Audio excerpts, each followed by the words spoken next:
ഗുരുവായൂർ ഒരു 2018 പ്രളയത്തിന് ഒരു സംഭാവന പെട്ടി പിണറായി വിജയൻ വെച്ചിട്ടുണ്ട്. ഇപ്പോഴും ഇരിപ്പുണ്ട് അവിടെ. പ്രളയം കഴിഞ്ഞ് എല്ലാവരും വർഷം എത്രയായി. ആ പെട്ടിയാണ് ആദ്യം ഇരിക്കുന്നത്. അപ്പോൾ നോർത്തിൽ നിന്ന് പുറത്ത് സംസ്ഥാനങ്ങളിൽ നിന്നൊക്കെ വരുന്നത് പണ്ടായിരുന്നു എന്ന് അതിലങ്ങോട്ട് അതിലെഴുതിയൊക്കെ വെച്ചിട്ടുണ്ട് പ്രളയ ദുരിതാശ്വാസം. ആരിത് വായിക്കുന്നു? പെട്ടി സിമിലറാണ്. ഗുരുവായൂരപ്പൻ്റെ പെട്ടിയും പിണറായി വിജയൻ്റെ പെട്ടിയും സിമിലറാണ്.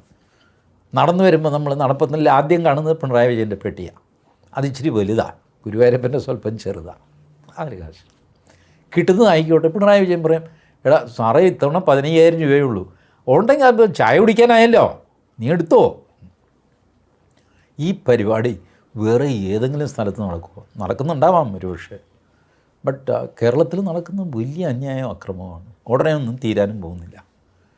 ഇപ്പോൾ കേസന്വേഷണം നടക്കുന്നത് അതുപോലെയാണ്. ഉണ്ണികൃഷ്ണൻ പോറ്റി, അയാളുടെ അളിയൻ അനന്തപത്മനാഭൻ, അയാളെ കല്യാണം കഴിച്ച ആൾ, അയാളുടെ ഭാര്യയുടെ അനിയത്തി പ്രസവിച്ച ഹോസ്പിറ്റൽ, ഇവിടെയൊക്കെ പോയി തെളിവെടുക്കുക.